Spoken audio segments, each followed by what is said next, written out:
Hi Leo, welcome, and this is your reading. So, tingnan natin kung ano yung mensahe sa'yo. Be open-minded po, hindi po halos lahat makaresonate. Thank you nga po pala sa mga nagsusubscribe, sa mga bumabalik. Maraming salamat po. So, start na tayo Leo. Ano ba yung mensahe sa'yo? Give me the message for Leo.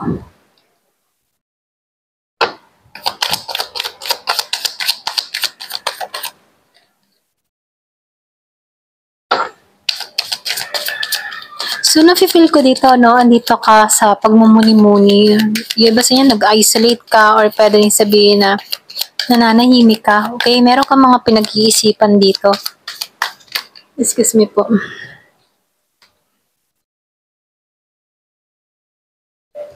Kaya ka dito nag-isolate, nafe-feel ko dito, merong nag-betray sa'yo, isang tao na pinagkatiwalaan mo. Kumbaga, binuhusan mo to ng oras at atensyon, hindi ka naging madam dito. Ito na yung nafe-feel ko. Kaya lang, lumalabas din dito, matagal mo itong inintay, okay? Ito na yung nakikita ko. Pero, merong pagtataksil. Di ba sa inyo nasa LDR or long distance relationship, ano? Meron akong nakikitang pagtataksil na nangyari kung meron kang kadiling na Gemini, Aquarius, and Libra. So, nakikitaan ko dito, kumbaga lihim to na gawa ng kalokohan sa'yo. Pwedeng mahabang panahon mo tong inintay. Hanggang ngayon, yung iba sa inyo, iniintay mo pa din to. Pero wala kang idea sa ginagawa ng tao na to. Ito na yung nakikita ko, no? So, nakikita ko dito, pagdating naman sa kaperahan mo, okay ka, maganda naman yung takbo ng kita mo, kaya mo naman i-budget ang pera mo, magaling kang humawak ng pera. Pero nakikitaan ko dito, merong offer na parating sa'yo. So, yung iba sa inyo, merong parating na bagong tao sa'yo. Nakikitaan ko dito, Scorpio, Cancer, and Pisces, may papasok sa buhay mo na ganun, okay? So, meron akong nakikitang letter M or W. So, nakikitaan ko dito, no, ikaw yung tipo ng tao na hindi ka madaling, sumuko. Palaban ka. Ayan, hanggat kaya mong lumaban, lalaban ka, basta alam mong nasa tama ka. Ganun yung energy mo. O, alam mo, kung kapag halimbawa ay meron kang nakaaway, at alam mong may tama ka, may punto ka sa pinaglalaban mo, ipaglalaban mo yun kahit tingin nila mahina ka. Okay? Ganon. So, nafe-feel ko dito, likas kang palaban.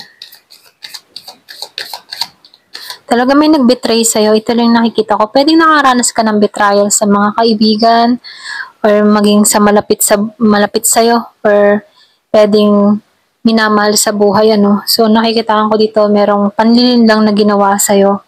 Pero ganun pa man, hindi ka naman nagpatalo sa panlilin lang na to, no. So, nafe-feel ko dito, alam mo na meron pang darating na oportunidad sa'yo at nakatuon ka pa rin sa magandang pagpapala sa'yo. So, lumalabas dito, hindi ka takot na sumugal ng bagong paglalakbay. So, nafe-feel ko dito, kahit meron ka mga naranasan na betrayal, tuloy pa rin ang buhay, ganun ka. So, nafe-feel ko rin dito, no, ikaw yung tipo ng tao na tapat ka. Maging sa pagmamahal, no, tapat ka, ganon.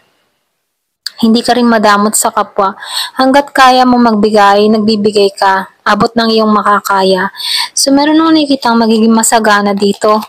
Okay, yung iba sa inyo meron pamana na marireceive or pwede rin sabihin na meron kang mabebentang lupa or meron ditong meron kang makukuha, makakamit or meron jackpot dito. Kasi nakikitaan ko dito, hindi lang ikaw yung magiging masaya, pati buong pamilya dahil sa perang parating sa'yo. Okay?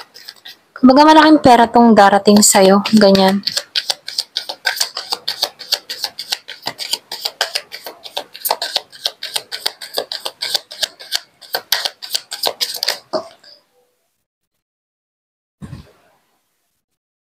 So, lumalabas din dito, no? Tinanggal ka sa masalimuot na pangyayari. Ito lang yung nakikita ko. Ayan, so tumalsik to. Nafe-feel ko dito, merong binasa or pwede rin sabihin, inalis ka dito sa ganitong sitwasyon, okay? Biglaan nangyari, hindi inaasahan, pwedeng meron biglaang kaguluhan, biglaang away, na kung saan yung gulong iyo, yung gulo, yan. Yung gulo na yon, yun yung hakbang para maalisan mo to, okay? Itong sitwasyon na ito, okay? Kumbaga, meron akong nakitang betrayal, pwedeng meron kaguluhan, away, na kung saan may natapos, ayan. So, dito, nakikitaan ko dito, andito ka sa punto ng life mo na gusto mo ng pagbabago. Kumbaga, hinahatak mo yung sarili mo sa pagbabago or pwede rin sabihin, binubuo mo sa isipan mo na kailangan ko na magbago, kailangan ko na malampasan to, kailangan ng, yung ba tipong meron kang gustong baguhin sa sarili mo, okay? Meron akong nakikitang ikakat, pwedeng meron kang alisan dito na mahirap na sitwasyon. Ayan, yung iba sa inyo, no? Kung meron kang kadiling na Gemini, Aquarius, and Libra, meron kang inalisan dito. Meron din ako nakikita dito na nasayang na 5 taon. Okay, 5 taon, pwedeng meron kang karelasyon na 5 taon kayo. Pero meron itong ginawang kalokohan sa'yo. Ito rin nakikita ko, no? So, dito, no, masakit para sa itong alaala na to. Ito rin nakikita ko na kung saan hanggang ngayon nasa recovery ka pa rin mula sa tao na to. Kumbaga, nagkaroon ka din ng trauma dito mula sa tao ito. Kung meron kang kadiling ni Scorpio, Cancer, or Pisces, lumalabas din dito, no, na merong mabigat kang dinadala pagdating sa tao na to. Kumbaga para sa'yo, ang hirap makarecover sa tao na to. Pwedeng nagsama na kayo, pwedeng bumuo na kayo ng pamilya mo dito sa taong ito. Kaya lang dahil sa pangyayaring ito, meron kang mga natuklasan, okay? Meron kang hindi matanggap dito. So, nakikitaan ko rin dito, no, mahanap mo muli yung kapayapaan mo. So, sinasabihan ka lang dito, no, kailangan mo lang dito ay katatagan, lakas ng loob. Kaya mo tong malampasan tong mga pagsubok na kinakaharap mo. Okay? So, dito tingnan pa natin kung ano yung mensahe sa'yo.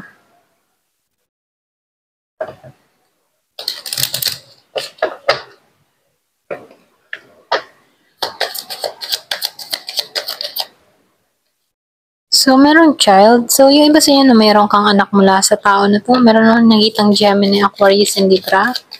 Kung meron kang kadiling na ganito, meron kang anak mula sa tao na to. Meron akong nakikitang pinanganak noong 13. So, nafe-feel ko dito, tinatahak mo yung kapayapaan mo. Yung bang tipo na gusto mo lang matapos na yung mga problema mo. Gusto mo nang ma-relax tong isipan mo. Ayaw mo na mag-isip, ganyan. Ayaw mo na ng problema, ganon. So, meron kang swerteng hatid. Ito lang nakikita ko. So, kahit may mga pinagdadaanan ka, okay naman yung financial mo. So, lumalabas din dito, magiging maganda ang takbo. Kung wala kang trabaho, no, meron ako nakikitang parating sa buhay mo. Okay? Kaya dito, no, huwag kang panghinaan ng loob. Ito lang yung mensahe. Meron ako nakikita, yan, pasensya na po ha. Meron ako nakikita ang pinanganak ng 13, 20 at 2. Meron ding 5, 6. Bird. So, nafe-feel ko dito, no, message. Kumbaga, sinasabihan ka dito, no, meron akong nakikitang parating sa'yo, okay?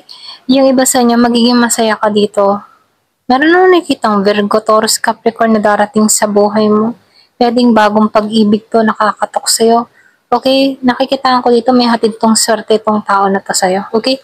So, dito, kaya na may ahas pa din, ano? Meron tukso. So, pwedeng merong kontrabida sa love life mo. Okay? Pwedeng kaanak, kaibigan, or pwedeng meron lang kang kaaway dito. Okay? Or pwede rin ex, okay? Kung meron kang ex. Pwede ito yung humadlang. Merong sneaky energy.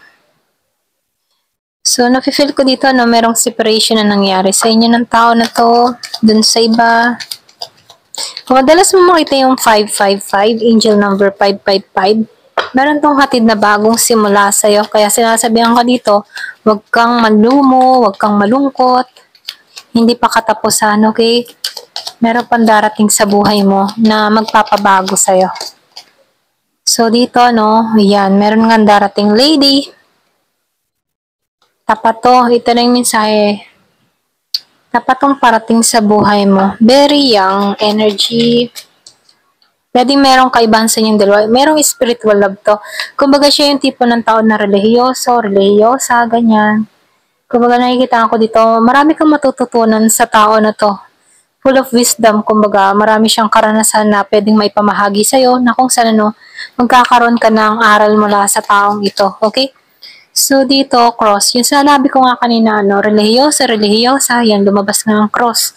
So, dito, mananampalataya to. Mahilig to magdasal. Kumbaga, kahit may mga pinagdaanan din to sa buhay, dasalan naging sandata ng tao na to para makaraos sa kanyang mga pinagdadaanan, ganon. So, may bahay na rin to. Ito rin nakikita ko. Pwede rin sabihin patungo to sa bahay mo. Meron ako nakikitang 29, 30 years old, 20 years old, 36. So, may pinanganak ng 4, 13, 22, 12, 7, 5, ayan, 18. Meron ding 30 at 29. Ayan. Give it the message. Ayan.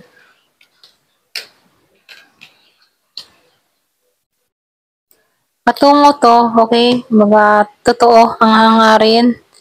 So, nafe-feel ko dito, meron na rin to sa buhay, stable na siya pagdating sa financial niya. Ayan, ito lang yung nakikita ko. Kaya dito, swerte ka dito sa taong ito. Meron, kumbaga kulang na lang sa kanya mga kasama sa buhay. Pwedeng may age gap sa inyong dalawa ng tao na to. Ito lang yung nakikita ko. Ayan, thank you for watching. Love and peace.